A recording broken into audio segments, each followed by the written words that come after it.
เมื่อเธออยู่ไม่ไหวก็ยังมีใครมาพยุงให้เดินเจ็บจนเคยเกือบท้อก็ยังพอมีเสียงหนึ่งคอยปลอบใจ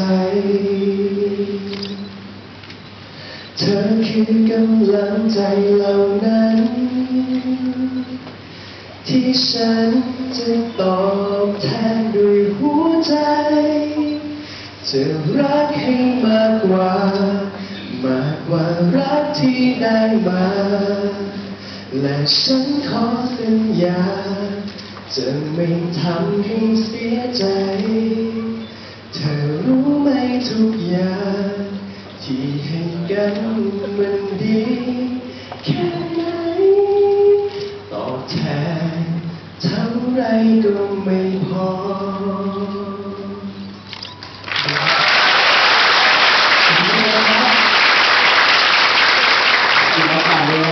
ที่ทำให้เราได้มี